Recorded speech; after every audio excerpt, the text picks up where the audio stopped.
Hey Natalie, how are you? Hi guys, thanks for joining. Great, Granya's there. So hi guys, thank you for joining me this evening. I was really keen to talk about diastasis simply because it's an incredibly important topic that affects lots of women postnatally, and if you Google it you will find lots and lots of conflicting information, and what's really important is that we're sharing evidence-based information that allows us to change the narrative around this topic to best help you. So I'm hoping that tonight we answer some of your questions. We've had a lot, so we'll do our best to answer as many questions as we can. I want to bust some myths around diastasis and signpost you to some great resources, because at the moment, in this climate, it's quite hard to see some of the well-trained postnatal instructors and pelvic health physiotherapists. Now, who better to do this with than my very good friend, Grania Donnelly, who is quite frankly amazing in my opinion and in most others. She co-authored the Return to Running Postnatal Guidelines with me. She is my co-host on our new podcast, At Your Cervix.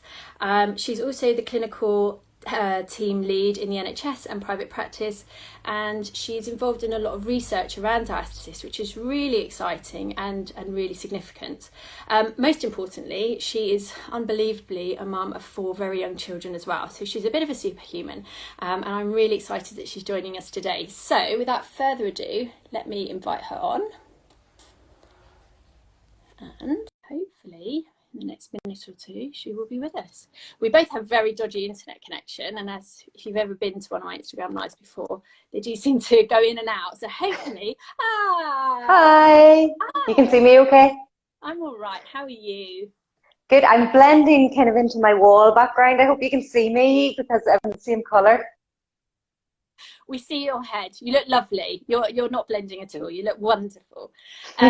So I thought we'd get started quite promptly because we've had so many, so many questions on this. I don't think we're going to have a chance to cover them all, but I thought the first part we might talk about what diastasis or diastasis is, the basics around it, and then we'll get on to some of the questions from some of the ladies that have asked, and then we'll tie everything up by signposting people to some really good resources, some amazing clinicians out there, and so that when people perhaps watch this back, they've got all the information at hand to help with their rehab and their onward journey with diastasis. How does that sound?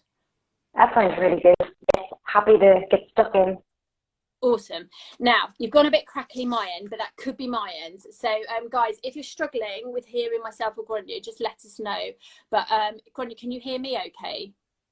I can hear you okay. The video is slow at times, but I can hear the audio, no problem. Okay. Brilliant. So first of all, can you tell us what diastasis? I will forever have a problem with this word. What is it? What is it? The million-dollar question. Diastasis is something that more and more women are likely to be hearing about during their pregnancy. It's a thinning and widening of the linea alba, which is actually just connective tissue that runs along, can you even see me there, along the midline of our abdominal wall. So either side of our six-pack muscle, the rectus abdominis muscle. So there's connective tissue joining it. Yes, thank you, Emma. And during pregnancy, this tissue is probably designed by nature to stretch and give, because the abdominal wall has to grow and widen. And so diastasis is technically when it doesn't resolve. So the majority of women do naturally find that that tissue thins and widens. They probably don't notice it. And as part of the postpartum process, it naturally just resolves. Whereas with approximately about 1/3, the research would tell us, 1/3 of women tend to have ongoing issues with this pendular abdomen, this mummy tummy, this weakness that goes on. And so it can be quite a distressing issue, and it's something that many women are very fearful about. And then there's also the aspect that even in this day and age, when we think we talk so much about it, there will be many women who have this tummy that they don't know what's wrong with, and they will eventually hopefully stumble on the idea of it being diastasis. And this is where something like you're doing here today, Emma, is so important, because women need to know about this. Yeah, absolutely. Are there risk factors? So will it definitely happen to one particular lady, or is it not that simple? I think I cut out, but were you asking, is it are risk factors for it, was it? Yes. Yeah. Does it affect a particular woman or not? So unfortunately, the research isn't that conclusive yet. We don't definitively know who will get diastasis and who won't. Some factors and certainly clinical correlations that we see, and some of the low quality research that exists, might tell us that obviously increased parity. So when women have more than one baby, or the more babies we have, the more risk we may have to develop diastasis. Also things like women who have either jobs or lifestyles that involve a lot of heavy lifting. So I don't entirely know exactly how much that constitutes. Is it heavy lifting carrying toddlers? I think it's usually people who look after young kids, but even if they have a job of heavy lifting. And there's a lot of confusion and a lot of conflicting messages out there about things like, if you have a cesarean section, you might be more likely to have diastasis, but really the research isn't strong enough to make that call. Lots of women you've had cesarean sections. I know that you did have some diastasis, did you, Emma? You did? Yeah, I had 2 C-sections, and I had a diastasis after my first, but it's definitely worse after my second. Yeah. And actually, Okay.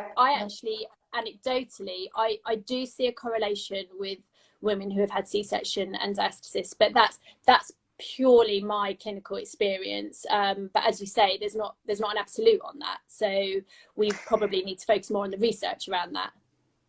Totally agree. And it's certainly, there are some things that even I see clinically that just aren't represented in the research yet.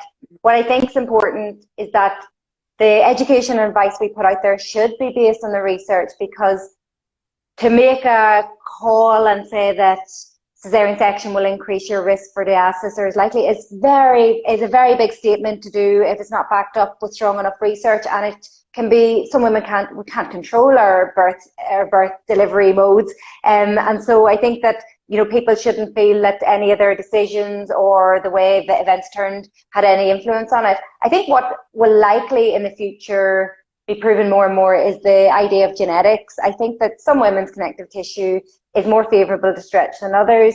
We see that some women get stretch marks, other women don't. So what does that say about our collagen makeup? And one study that did look at women who were undergoing a tummy tuck, they took a sample of the linea alba, so that connective tissue in the middle, and compared women who were getting a tummy tuck and a diastasis repair because they had widened linea alba, and against the connective tissue of women who just had the tummy tuck and didn't have any increased widening at the linea alba. And they found that the collagen makeup was slightly different. So there likely is an influence of our genetic predisposition. So I want that even to be a message that resonates with anyone listening to this, that sometimes getting these issues is beyond our control. And you know, I think a lot of women put blame on themselves about they should have done this, shoulda, woulda, coulda. A lot of times, no matter what you would have done, you may have had that increased widening. Again, it's a natural bodily process, and it's just something that we have to learn how to navigate around, rather than, I suppose, have these ideas about absolute prevention of them. Yeah, absolutely. Yeah, I hear that a lot. Or if I just not exercised, or if I just done a bit more exercise, well, maybe, but I think it's, as you say, it's just not fair to make that assumption. We don't have any evidence around that yet. And there is no blame. It's not a blame game. It's the same as pelvic floor issues, urinary incontinence. You know, it happens to some women, it doesn't happen to others. Okay, so tell me, how do we test, or how does someone test themselves for diastasis? What are they feeling for? Okay, so is this after pregnancy? Sorry, this is after pregnancy, yes. Okay, perfect. So what I would say is, usually we are aware of testing maybe lying on our back with our knees bent and feet flat on the floor. And you can often use your fingers and just press them into your belly, just maybe above the belly button. And I usually get people to do a head lift. Mm-hmm. When we do that, Emma, we usually feel the borders of the muscles. So you don't have to be someone who knows a lot about muscles in your body to understand this.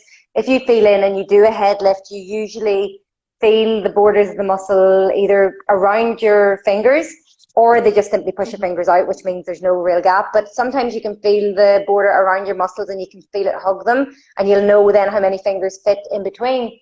Now, we're not too hung up on the fingers and the gap so much anymore. And we know that it's about much more than just the gap.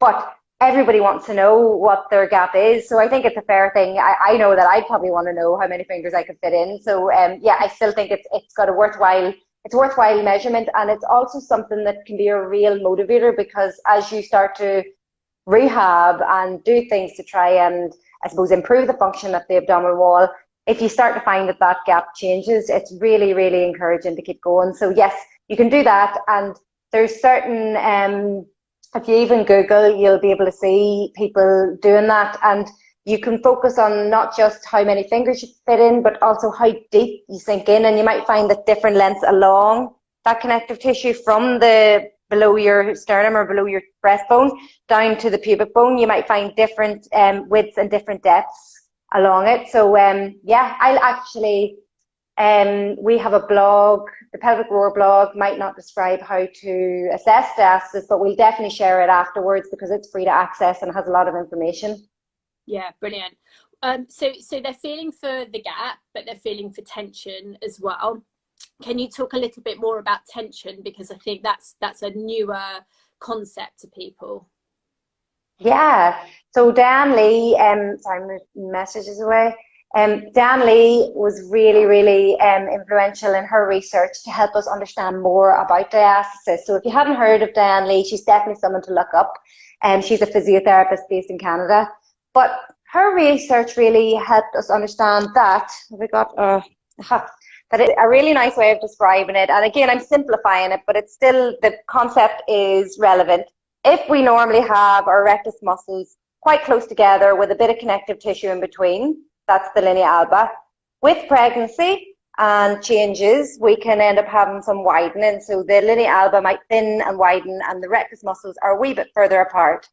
But what can happen is this tissue can be quite slack. It can be untense, which means that the abdominal wall will likely still function quite well, but it might not load across that midline connective tissue effectively. And that's why you may find that the tissue just domes or sinks in and sags. You can still function, yes, but if you want to make changes at that midline, we know that connective tissue responds to loading. So if we think of bone healing, tendon healing, muscle healing, you need to load it to stimulate that change in collagen and that lay down. So what Diane Lee's research really helped us understand is that by tensioning the nice connective tissue in the middle and then loading it, we get a much better response. So how do you do that? Many of you may be wondering. Well, different strategies work for different people. There's no one-size-fits-all approach. A lot of people tend to find that if they even think of recruiting their pelvic floor, they can get that automatic tension in. Others may have to think of doing their transverse abdominis. So I'm sure everybody's aware of that muscle. It's the muscle that you tend to think of from a Pilates class. It's our core, deepest abdominal muscle. So it's that idea of drawing the lower tummy in as if you're doing a tight button in your jeans, or thinking of the two hip bones, the wee pointy bony bits at the front, and thinking if they were joined together by guide wire, if that was being pulled and they were being pulled closer together, oftentimes that stimulates our transverse abdominis. But it doesn't really matter what strategy works for you. It's just finding out. Another cue that I would use for women who, if they're really struggling to get some tension, I would just simply get them to exhale and see, does that have a natural response? Because our bodies are actually quite resilient, and they tend to work, and muscles tend to work when they should work. Sometimes better when it's a subconscious way of doing it rather than trying.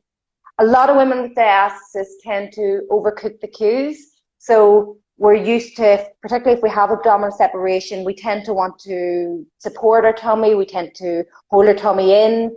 I think in this day and age, many women, because of social media pressures and that unrealistic expectation to snap back, we tend to hold our tummy. I know that every time I'm teaching someone to let go of their tummy, I realize I can let go of mine. And I tend to be someone who doesn't think, I don't think I hold, because I know I'm trying to normalize this concept. So I think it's just something in our society that we do. But I hope that helps explain the tension element of things and the importance of it. I was saying that I co-ran that campaign with Munira Houdani, who's another really great physio from Canada who does a lot of work in diastasis. So look her up, and you'll be able to connect with her. I've got the story highlights in my Instagram feed. If you go to my highlights, there's that DRA tension campaign, and you can follow that through. So there's lots of information about tension and some infographics to really help understand it. I'll actually share the infographic after, Emma, and tag you for you to share in your feed. Oh yeah, that would be amazing. Thank you. I want to just ask one more question before we go on to the ladies that have asked us questions, and that is, how does someone know that they should begin rehab? Is it down to a certain tension, a certain amount of fingers on testing the gap? What would you best recommend? That's a really tough question, actually, because the consensus on diastasis, again, is quite, we still have a lot more research to even define what exactly constitutes diastasis, because we now consider it to be much more than the gap. So really those ideas of kind of thinking of a finger width gap are quite outdated. In saying that, if someone did have above 2 finger widths of gap, I probably would say it's worth access, and certainly accessing a physiotherapist or a health professional with postnatal training to get an idea. It's a really good practice for women in general just to get assessed after having a baby, because that way there's no guessing. You kind of know what you should be doing and what you shouldn't be doing. But certainly if you're postnatal, I wouldn't worry about anything in the first 8 to 10 weeks. Like, all of us have an abdominal wall that's lengthened, and it's not just the linea alba that's lengthened, it's our entire abdominal wall. So all the muscles have been stretched and lengthened, and we do have that pendular appearance postnatally, and we need to start normalizing that a little bit more and expecting that a little bit more, because I think women be horrified at it. And you have to remember that that abdominal wall has been lengthened and under that length tension relationship for quite a prolonged period of time. It's not just going to go down overnight. And it takes, I was agreeing. Sorry. I was like, it takes working all the abdominal wall muscles. So it's not just about focusing on transverse abdominis and avoiding lots of other exercises. Diastasis rehab works best when it's the entire abdominal wall that is rehabilitated. And I always think, make it simple, if you think of any other area in the body, if you had an injury or if you had a weakness or you had some strain in it, you rehab the whole lower limb or the whole upper limb. You rehab all the muscles around it. You don't just pick one muscle in isolation and work with it. So it's trying to get that narrative out there and to, as you say, bust some myths. Yeah. I think we're going to come on to that with some of the questions. So I'm going to go to a couple of them because I know some of these girls are on here now. So Helen Cog asked, it's quite a long question. I have diastasis after having my twins 18 months ago. This was her second pregnancy. And she had a 10 finger gap and now down to a 5, which is amazing. The look of my tummy is really getting me down, which I definitely hear so much about how much it affects women's self-esteem and mood, and so this is really sadly something we commonly hear. It's a pronounced bump. It's very tender. Without the exercises that she does, she suffers from backache, and she just really wants to get an understanding of, is it with exercises alone that she'll heal, or is it something that she needs to investigate more because she's really unhappy? So what are your thoughts? First of all, kind of what you said, I would echo that, that well done, first of all, for having such a significant change in your abdominal wall. Anyone who's getting any sort of changes in their abdominal wall always makes me think that they have rehab potential, and I'm a huge fan of exhausting conservative rehab potential before thinking of anything else. I would speculate that rehab has not been exhausted, because I tend to find most women are capping what they do or afraid to move in certain ways. So movement and loading of that abdominal wall is most likely limited. And I would be really interested to see what happens when you start to progressively load. So if you it depends on what type of exercise you're doing, but if you're not fully strengthening and addressing all muscles of the abdominal wall and getting back to harder types of exercise, I would advise you to seek the help of someone near you who will progress you through that, or feel free to even message one of us afterwards and see, just even to get a bit more information about what you're currently doing, because I echo and I understand and totally empathise with how it makes you feel.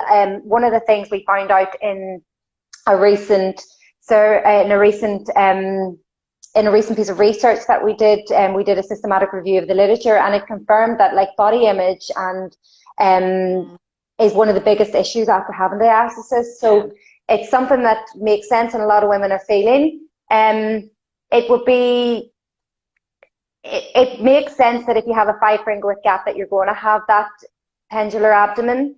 I'd be really interested to see what happens when you address not just the midline, but all your muscles, so the rectus abdominis, the obliques as well. So don't be disheartened, and follow any of the links that we talk about today, because you may pick up some tips and advice about things that you could try. And if not, don't be afraid to drop me a message to see if I can specifically guide you where to go. Yeah, because I think that's one thing that you're really keen on doing, is busting the myths about no to no exercise. You know, I'll never do a crunch again, never do a rotational crunch again. And this is one of the big things that we need to massively change the messaging about, is there isn't really a right or a wrong exercise, so long as your tummy can manage the load that you're putting through.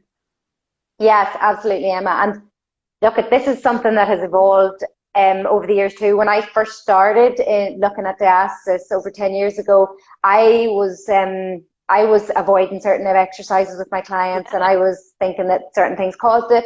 But we know a lot more, and certainly since I've started to change my practice over the past few years, I'm seeing much better progressions with people. And it makes sense. We can't just avoid certain movements. Life has certain movements. There's no point telling someone they can't do a rotational crunch and then they're basically deadlifting and rotating with toddlers, and they're getting up out of bed in certain ways. We need to make moms strong and fit for purpose, and not limit them and cap them and give them fear for the rest of their life. I'm also a huge fan on having no limitations of exercise, because exercise is meant to be enjoyable. It's meant to be feel good. So to tell someone who previously crossfitted or did high level lifting or some sort of high level exercise that they can no longer do that and they must do a different form of exercise, which they never had an interest in, is underserving women. And it's not what the exercise is, it's how you do it. And everybody will be as individual as the next person, because what you might be able to do with a diastasis, Emma, I might not be able to do with a diastasis, or I might be better at certain other elements that you're not better at. And it's all about meeting someone where they're at. It's the principles of rehab anywhere else in the body applied to the abdominal wall. Yes, I love it.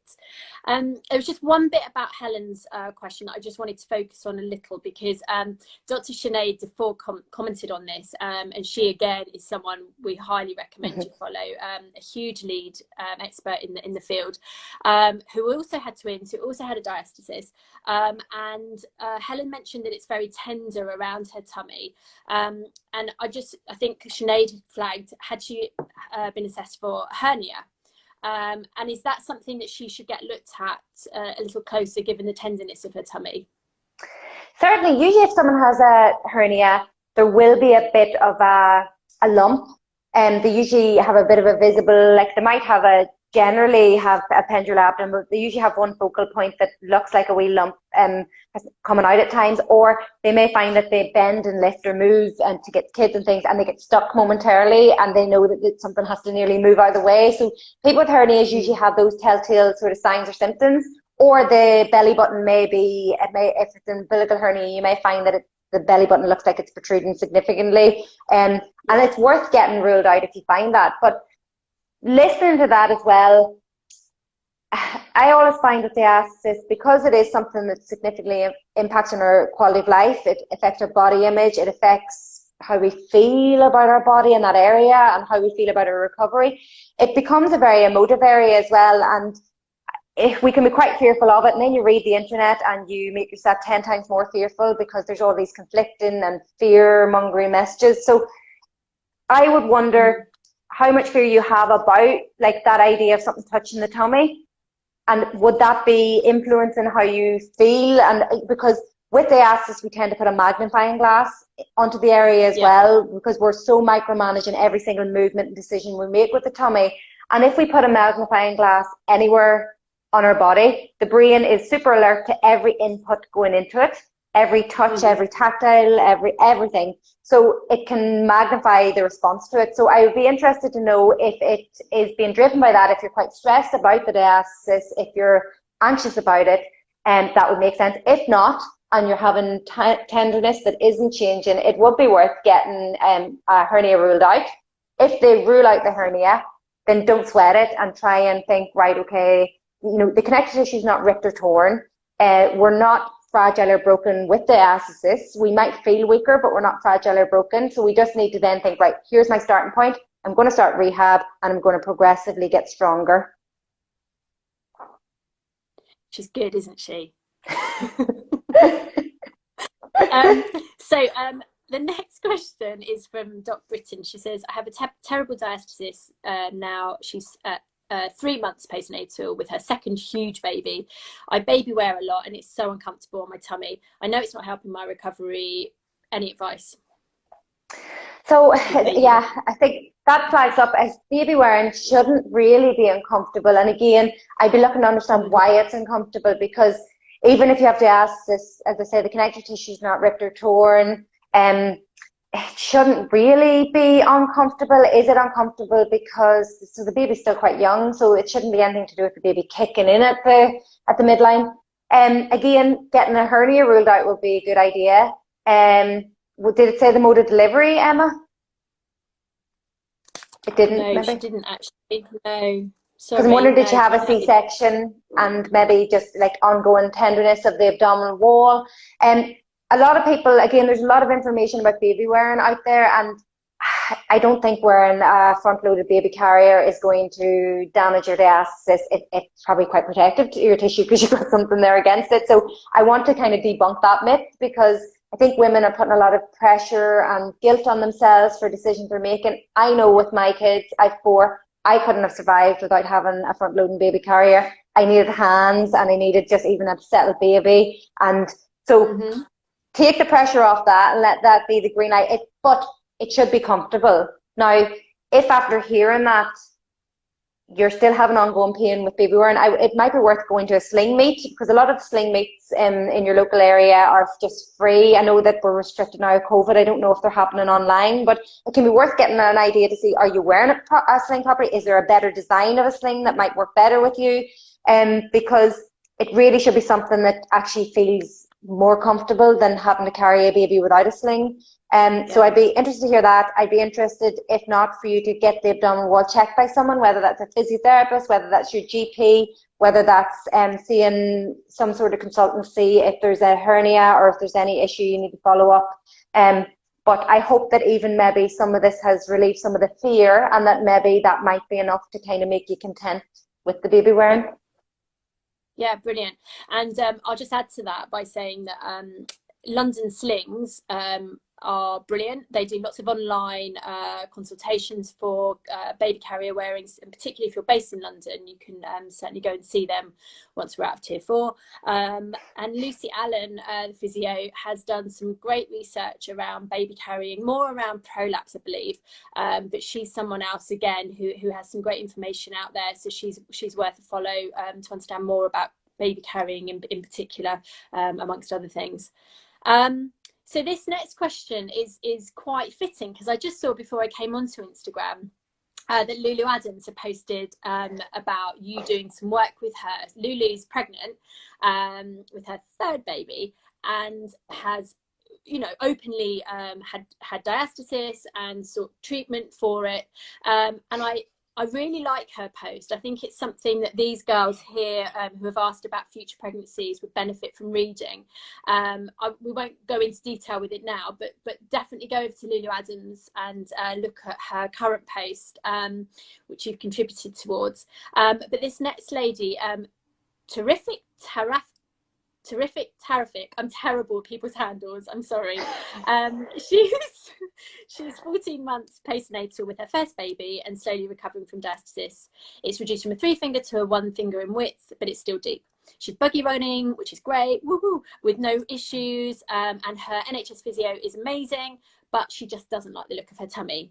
She's particularly concerned about future pregnancies. So can you give women who are about to fall pregnant or who are pregnant with diastasis a little bit of guidance there, Grania, please?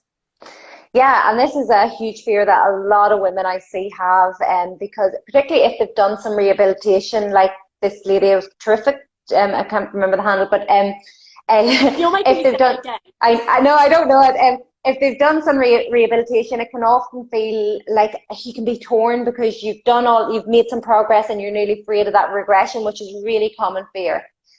In my clinical experience, so this is not evidence-based as such, maybe that would be a nice study for anyone out there who wants to do one, but in my clinical experience, anyone who I've managed with diastasis after, say, their first baby or second baby, if they go on to subsequent pregnancies, they tend to not have the same degree of issues because they're so informed about diastasis. They now know kind of how to self-check, how to self-monitor, what to do, and they're not in this period of looking at conflicting messages on the internet, not knowing what to do, not knowing where to turn, restricting themselves. They just get on with it. So let that be the first thing that's reassuring. Second of all, you've done great rehab by the sounds of it, so you're in a really good position to go into another pregnancy. And if you've got it down to a one finger width, like really that would be considered in the norm. I know that you're saying that the depth is not your baseline. Maybe with a bit more loading, you'll find that that depth changes. And I want you really to look up that tension campaign we talked about, because it could be that you need to get just more tension, and that can make all the difference to the depth. But you can still do exercises and training during pregnancy. So pregnancy doesn't become a pause button where you suddenly have this time where you're going to regress and then you have to start all over again. There's lots of stuff you can do during pregnancy. And you mentioned Sinead Defer earlier, Emma, and Sinead actually was one of the lead authors on the expert consensus. So a Canadian team put out these really good expert recommendations for diastasis at all stages of the perinatal stage. So that's like pregnancy, intrapartum, so in delivery, postnatal, late postnatal. So we'll share a link to that as well, and share the title of it so that people can search that, because it's really worth finding out what the experts in Canada kind of all concluded in terms of what we should be doing. But simple things like that everyone should be getting into their day-to-day life. I was so happy when Sinead's work came out, because they mentioned defecation dynamics, and that takes a huge bias on my list, because something like going to the toilet, something that we do regularly, from anything from a couple of times a day to a couple of times a week. If you're someone who strains because of constipation, if you think about it, when we bear down, we do use the abdominal wall, and we do create pressure in that abdominal cavity. So that could be something that you're doing regularly that kind of puts excessive pressure against that abdominal wall. And it's one of those things, which is the chicken and the egg, because sometimes we find that women who have abdominal separation find it harder to empty their bowels and may feel the need to strain, and we don't know which factor caused which. But my big tip for everyone is using a footstool to empty the bowels. It can be transformative, so you can find that you just empty so much easier, it's so much more efficient, and we can share a link about that as well. I think it's in the pelvic rower blog that I did, and campaign, so we'll share stuff about that. Yeah, amazing, thank you. We're never going to get through all of these questions, so I think if I don't know how you feel about this, but for the girls that we don't get to answer that were commented on my there's only a few more, but that commented, we'll get back to them directly, just so that they feel that they've had their questions answered. Sure. Okay, so we've got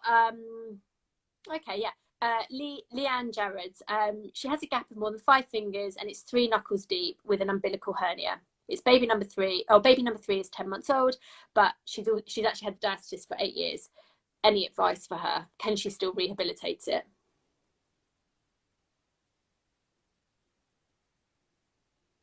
Typically, a cliffhanger. Absolutely, it's never too late. So that's another myth that we need to debunk. A lot of women think that they may have left it. Hey? No, we lost you. But I missed you there. I think I froze, or maybe you froze. Sorry, Emma. I was saying that it's not too late, so you can definitely rehab. And it's Oh, okay. It's not too late to rehabilitate. Oh, that rhymes. Woohoo! I'm gonna hashtag that. But it's worth definitely accessing some help. Definitely look at all the advice we put out, because you may be able to pick up tips to implement yourself. and and if not, you may find that you want to access a local pelvic health physical therapist or physiotherapist. We can signpost you if you're not sure of anyone. The Squeezy app and the Squeezy directory have lots of physios that you can access. And as I say, there's just lots of really good resources online these days, and we'll post plenty of those. But the umbilical hernia is something that's worth getting looked at in terms of whether it needs repair or not. Not everybody with an umbilical hernia needs surgery. If it's not causing much bother, they often just wait and leave it, because umbilical hernias tend to be lower risk for strangulation. So that's usually one of the reasons why we repair hernias. If a hernia repair is on the cards, it's worth strengthening up the abdominal wall in preparation for that, and getting into good habits like we talked about with the defecation dynamics. Oh, Louise, whilst we're hopefully waiting for Gonya to come back on, did I say there was a connection between baby wearing and prolapse? No, Lucy Allen's work actually shows that by using a baby carrier, we don't see any increase symptomatic. We don't see any symptomatic decline in what should I say? We don't see a decline in symptoms. But yeah, her work's really interesting, and I would certainly recommend looking at it. But no, baby wearing and prolapse is very very much okay. Obviously, if you're wearing your sling for, oh, I don't know, 2 hours, and you really feel symptomatic of prolapse, and it might be that you want to reduce down the amount of time you're wearing your sling to maybe an hour. So it's about listening to your body, but fundamentally, no, you can wear a sling and hopefully not affect your prolapse at all. So I hope that helps. And you very helpfully helped me there fill a gap, because I'm hoping that Gronya's now coming back on. She's connecting. Oh man, this internet business. I'm just trying to keep you guessing, Emma. Oh yeah, thanks. It's okay. I managed to answer a little question myself then. Good. Not on Diastasis, but you know. Yes, what were you saying? Had you? I don't know where we lost you, because I got a bit sidetracked by the other question. Oh, hernias. So basically, you're saying if they don't hurt, then there might not be necessarily reasons to have surgery. If they're causing you issues, then absolutely there might be a reason to go and get that looked at further for query, maybe surgical intervention.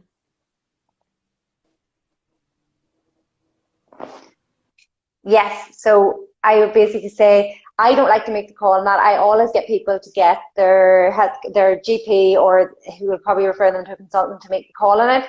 But sometimes they don't advise that, they might just leave it. Other times they'll want to repair it.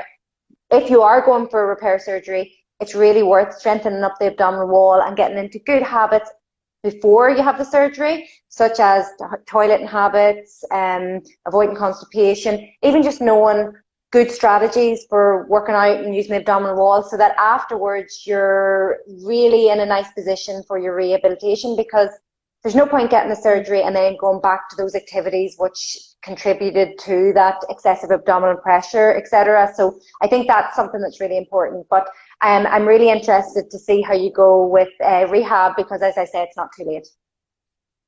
Yeah, amazing. Thank you. I reckon maybe one or two more questions, and then we'll sign off with some resources and further signposting. So once you've had a diastasis and you've rehabilitated, is it something you always have to work on? I'm really hoping you can hear me on this question.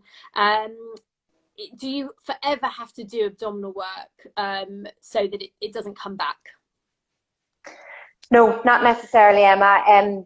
If you start to use your abdominal wall and progress and function well, it just starts to function well naturally through your life. And if you think of like injury recovery in any other area of the body, we might concentrate and focus targeted rehab on a knee injury, for example. But then once we progress through rehab, we don't think about doing our static quads or our isometric exercises or our knee drills. we progress on from things and we just use it functionally because it's working for us. So diastasis rehabilitation should be the same, and I really want that to be the message getting out there, because we need to stop this obsessive focusing and like zoning in on the abdominal wall, and we need to just remember that when we start to hit our rehab targets and we start to return to the function that we wanted to, or surpass it, because a lot of women are actually stronger after having diastasis because they never exercised to the same level or tried to exercise to the same level as they did until they had a diastasis. So yes, once you start exercising adequately, you should find that you don't have to overly focus on it, and you're not going to do one wrong movement and undo all your good work, and you're not going to necessarily regress by not doing your targeted rehab anymore. So hopefully that's a huge weight off people's minds. Yeah, brilliant. I reckon we've got one more time for one more. Do you get better recovery the sooner you start your diastasis rehabilitation postnatally? So I don't necessarily think that the overall outcomes are any different depending on when you start it. The only thing that would be better about, obviously, the sooner we start something, the sooner we learn the education about what we need to do, and the sooner we start to implement good strategies, good things to do, good exercise. It means we're less likely to have developed compensatory patterns. We're less, it's hard because when someone goes longer with a diastasis, their body's smart. Our bodies are very intuitive, and they'll figure out a way to do things. When someone looks at you, it's not that what you're doing is wrong. It's just that if you're then looking to improve that diastasis in terms of its depth or its width or the appearance of it or the function of it, your physio may highlight that some of the strategies that you're doing, and what we mean by that is that you could be just bracing the entire abdominal wall when you go to do certain exercises. You may be breath holding. You may use a lot of your neck muscles to help out some of the trunk muscles. So our bodies are very, very smart. And it may be a case that you need to unlearn some of those behaviors, and you may need to learn to let go of certain muscles, which can often make you feel weaker. I often tell women this, that when I'm trying to tell them to let go of, say, gripping a lot of their upper abdominal wall muscles, they often feel that they're getting weaker initially because you're in a sense letting go. But then we're going to target up and rehabilitate the entire abdominal wall and be less focused on one more superficial muscle, if that makes sense. So the only reason I think it's better is because you're going to have less of those compensatory strategies. You're hopefully going to see changes sooner. But overall, if you're someone who's waited 8 years, you still should have the same rehab potential as you would have had it when you started. So hopefully that's reassuring for anyone who hasn't started rehab yet. Yeah, brilliant. Ruth Holmes, we will answer your question on the comments box, if that's all right. It was basically around HIIT, and quite a few people asked that question. So go on. I actually think I've seen this, and if my internet holds up, I'll actually say something on that, because that's another one of the fears that people have about diastasis, is that they've maybe been doing a local boot camp or a HIIT session or some YouTube videos that are high impact and high intensity interval training, and they're a bit worried about it. Now, if you're doing that and your diastasis is either getting worse or not changing, it may be worth seeing someone, because temporarily you may have to either modify that HIIT session and modify how you do it, or you may have to just consider certain things and doing it like not breath holding, or maybe just learn another strategy. But you will be able to get back to it. And there is definitely elements within HIIT sessions that are definitely going to form part of the rehab that I would be giving people anyway. So we can give you examples of stuff and tell you which ones to modify for now. And no two women are going to be the same. So if you heard someone say that they had to stop HIIT sessions because they were doing sit-ups or planks and that was making their diastasis worse, that doesn't mean that it will make yours worse. And that's where individualized assessment is key, because there is no one size fits all. And actually, I'm a huge fan of giving people the highest difficulty of exercises that they can take at any one time, and progressively loading. So there's no such thing as everyone having to start at really basic exercises. I tend to assess people and keep stacking until they reach their ceiling, and then tell them how to work on that to get further. So hopefully that reassures you. But it'd be definitely worth looking at the tension campaign to see if you can pick up any nuggets as well. And I'll share I have an ebook on diastasis as well that I can share the link of, and if you wait till the new year, there's going to be Emma's going to have her book out at that stage, which has some information on diastasis as well. So what's it called again, Emma? Why did no one tell me? And Grania actually helped. Well, she reviewed my chapter, so it has a lot of her whys. Not well, yes, there's a section which you actually wrote because it was just so important. I felt that the right information was coming from a true expert on the subject. So the chapter on diastasis, there's a little bit written by Grania, which is really helpful. So thank you. That brings us really nicely onto resources. So we've got your ebook, which is brilliant. It's not much money either, is it? It's what is it? £5.99. Yeah. It's a total bargain, and it's really good. And then so that's if you're looking for a resource as a patient. What else I'd highly recommend if you are a healthcare professional or medic or fitness professional working with women with diastasis is to do Grania's course as well. What's the name of your course, the actual name of your course, Grania? Diastasis Revolution, Evidence-Based Assessment Management. I basically pivoted like many. I had this course that I was teaching in person, and I had to cancel my Scottish leg of the course, where I was going over to the health trust over in Scotland because COVID landed. And I finally I'd been planning to put it online for so long and eventually got there. It's been out since March, I think March time. And you know what? I've had lots of people come through it, and I've had really positive feedback, which I'm delighted about. One of the really key things that I like about it, which I wish I had when I was starting out in diastasis, is that we have like a fly on the wall type case study chapter, which is the authentic video capture of the management of Claire Black, who's a patient who's publicly put her diastasis journey out there. And she's been so kind as to let us share our input and journey with her. So I've worked on her alongside Lindsay Whitson and Anthony Lowe.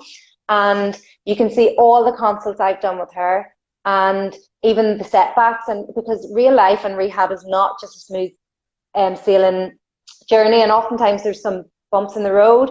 And I think it's important that we see that, because usually when we either go and see case studies or we look on the internet, we see the cherry pick, the good parts of rehab. And I think as a clinician, it's important to realize that everybody, even people teaching courses and even the experts in the field, have bumps in the road in terms of what's happening with their clients, or maybe reach a plateau where they have to think where to go. And that's why we're always constantly learning. I'm constantly learning. And this is one really, the feedback on this has been that's been really beneficial for people to see how we navigated sessions and how the progress has went. And you can really see how the application of the theory that you learn in the course is applied into that section. So anyone has any questions about the course, please get in touch. If you enroll for free, you get to see some preview of the content and the full course outline as well. Well, I have just started it. I'm so ashamed that I started it. I've done about half an hour of it, and our life has been crazy busy. But my plan over Christmas is to flip and finish it, because I've had it since March. I mean, how awful to admit that, but it's not. What was the half an hour like? Was it okay? It's awesome. It was brilliant. It was brilliant.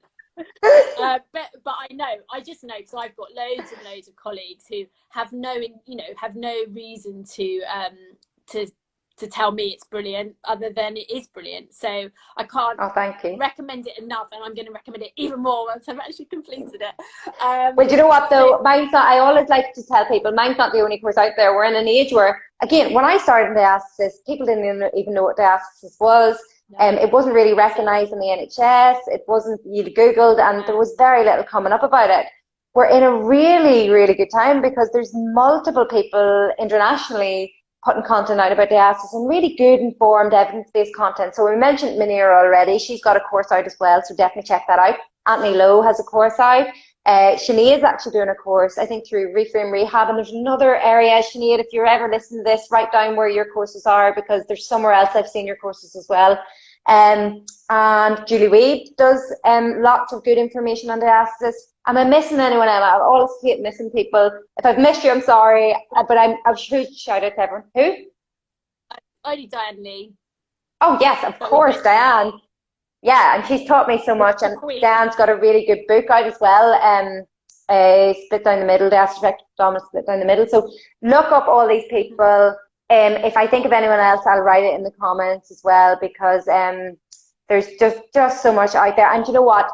Claire Bourne actually did Diastasis a live with me at one stage as well, where she demonstrated assessing Diastasis. So it'd be really useful for anyone looking how to assess it to pop on to her highlights and see that story as well.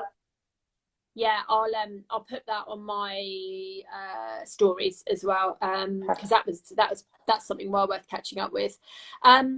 So the other thing we wanted to just mention is that as you may or might not know, Grania and I are doing a podcast together called At Your Cervix, and we've just done a really cool interview with Stephanie Bruce, who is a long distance runner, American. She's amazing.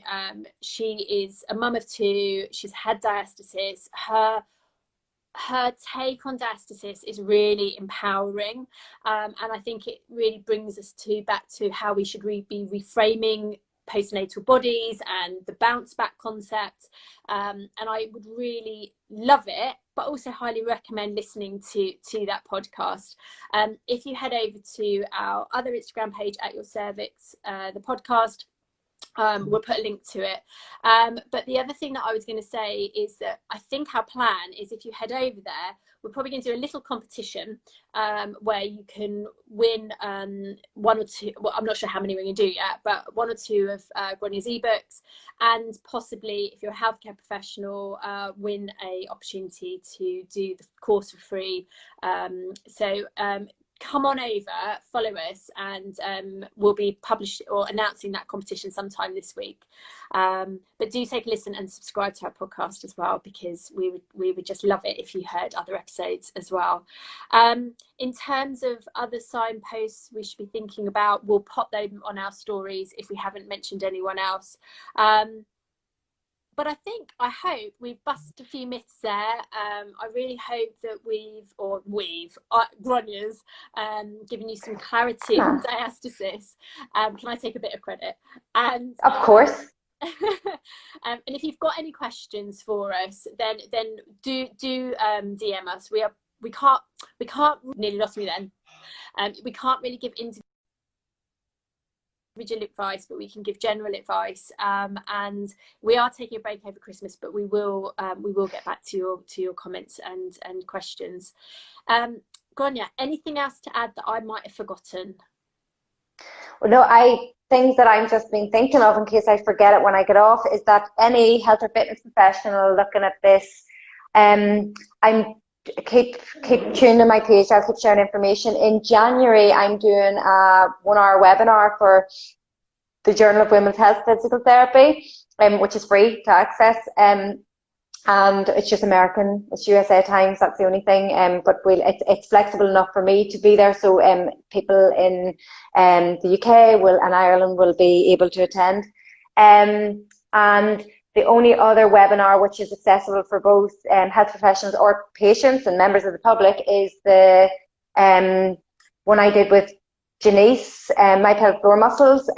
We'll share the link to it, but there's a webinar there that you can access on Diastasis, which has graphics and videos and a few things that might debunk things or make things make sense.